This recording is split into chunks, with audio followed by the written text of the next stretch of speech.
We've had a lot of gaming announcements of upcoming video games that we know are in the works. For example, PlayStation 5 exclusive Wolverine by Insomniac, the same studio that brought us Marvel's Spider-Man, Miles Morales and Spider-Man 2. Described to be more of a mature game, we'll be following Wolverine in this gritty action-adventure. I'm not going to show it here, but we did get some leaked early gameplay footage that shows the game is still in active development. However, there are other games where we've had little to no update since their original announcements. So in this video, we're going to explore 5 announced video games that we really need some updates on. Where are they?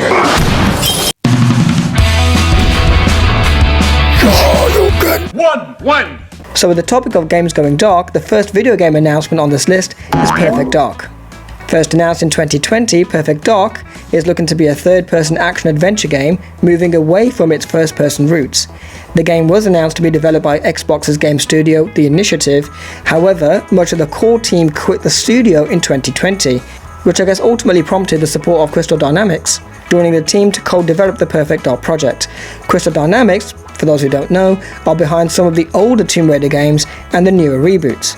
So although Perfect Dark looks to be in really good hands, we really could do with some updates. Two. At number 2, we have Beyond Good and Evil 2, being developed by Ubisoft Montpellier. The game is an action-adventure video game and a prequel to Beyond Good and Evil, which was released in 2003. In Beyond Good and Evil 2, you can take on the space adventure alone in single player or play alongside friends in co-op.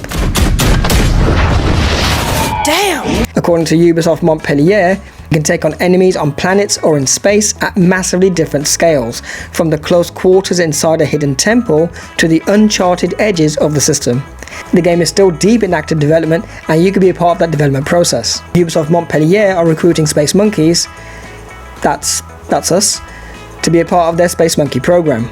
But they've said, through the Space Monkey program, we are inviting passionate and engaged members of the community to contribute to the development of Beyond Good and Evil 2. So here you can interact with the development team and offer feedback and ideas on the team's conceptual work. You can even be a part of a community that can create art and music that will be integrated directly into the game. Three. At number 3, we have Knights of the Old Republic remake, or KOTOR remake. And this game is going to be huge when it finally comes out. I think it'll break the internet. This gen, it's the internet. However, saying that, they have had a bit of a rocky road. Initially announced in 2021, this long-awaited remake has changed hands quite a few times. It wasn't looking hopeful of a release at all, with Saber Interactive splitting from Embracer Group. But we've been assured that the game is still in active development. The Saber Interactive CEO, Matthew Koch, has said, "It's clear and it's obvious that we're working on this. It's been in the press numerous times. What I will say is that the game is alive and well, and we're dedicated to making sure we exceed consumer expectations." The game, when it does release, will be looking to be a PlayStation 5 console exclusive and a simultaneous release on PC. But I wonder if that's going to be a timed exclusive and maybe might see it on Xbox down the line. But with that in mind, according to True Trophies, the game may not be a PlayStation 5 exclusive at all, with them saying that Star Wars Knights of the Old Republic remake might have lost Sony support.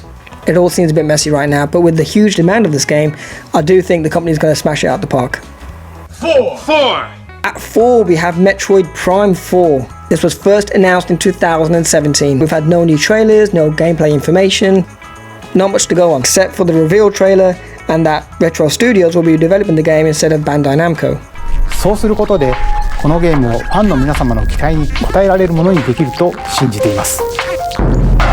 Retro Studios, for those who don't know, are the brains behind Metroid Prime and the Metroid Prime trilogy, and seeing them take the helm for Metroid Prime 4 totally makes sense.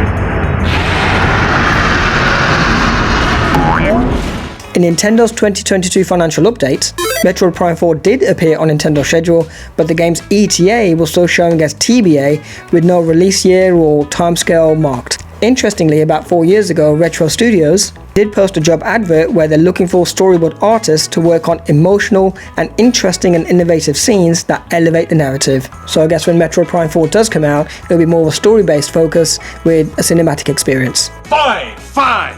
At number 5, we have Fable. This new Fable game will look to be a reboot of the Fable franchise. The original Fable trilogy came from Lionhead Studios and is considered to be one of the best IPs on Xbox.